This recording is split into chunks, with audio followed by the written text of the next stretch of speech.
আচ্ছা, ধরুন ফরাসি বিপ্লব একটা বিশাল পরিবর্তন।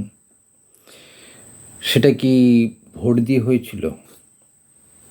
ধরুন আমেরিকার স্বাধীনতা যুদ্ধ ভোটে হেরে গিয়েছিল।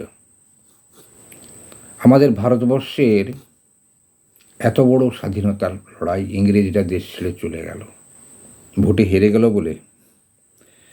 এই তো সেদিন বাংলাদেশ থেকে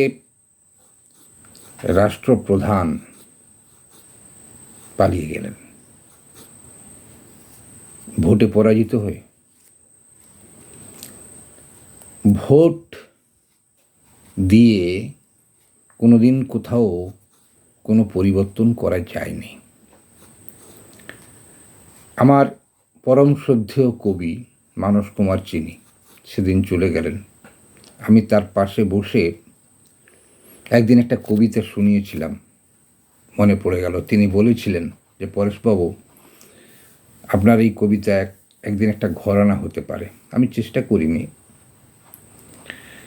সেভাবে, তবুও যে কবিতাটা সেদিন শুনিয়েছিলাম তার মধ্যে এই কথাটা ছিল। তিনি খুব ভালো করে বিশ্লেষণ করেছিলেন।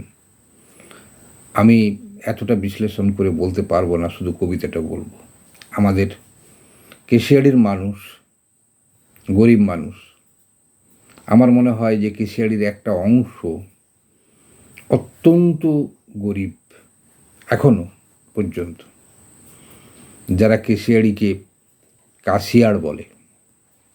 শিক্ষায় দীক্ষায় পিছিয়ে, কিন্তু উদারমনা, সরল সোজা। কিন্তু আমরা তাদের কাছে গিয়ে কিছু জটিল প্রশ্ন করি, আর শেষ কথাটা যেটা বলি, আমরা অভ্যস্ত হয়ে গেছি, সেটাতে ব্যথাও পাই না, কষ্টও পাই না। মানুষের কষ্টকে, যন্ত্রণাকে আমরা আমাদের কাজে লাগাবার চেষ্টা করি। সেদিন বুঝেছিলাম, এখনও বুঝেছি কি না কে জানে। আজকে কী রে, রোববার, কাই যাবু রে কাশিয়াড়, কি বিকবু মাগুর মাছ, কি কিনবু মারিস গাছ। বিকবু কেনে পয়সা নাই, কিনবু কেনে কি আর খাই। ঘরে কলক গন্ডা দুই, খাটার কলক মার মুই।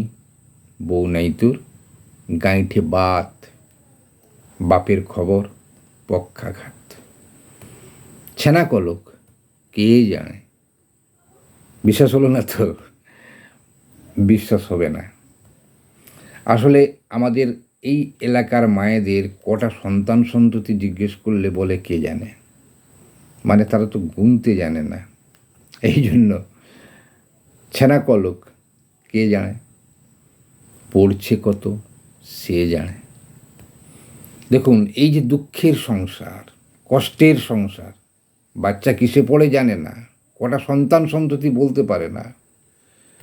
মাগুর মাছটা বিক্রি করে দিয়ে মারিচ গাছটা কিনে আনে, পেটের দেয়, পয়সা পাবে বলে। কম পয়সায় কিনবে, বেশি পয়সায় মাছটা বিক্রি হবে। 3-4 দিন চলে যাবে, 5 দিন চলে যাবে। এই তার কাছে আমাদের শেষ প্রশ্নটা থাকে, কোনো কোনো সময় মুখ থেকে বেরিয়ে আসে, ভোটার কলক ঝড় চারেক, ভোট দিছু তো আঙুল দেখ।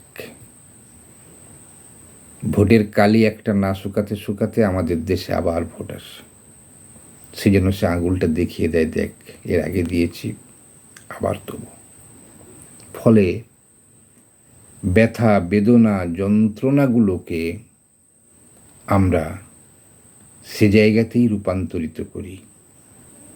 ফলে মনে হয় কষ্টটা মেকি, তাই না?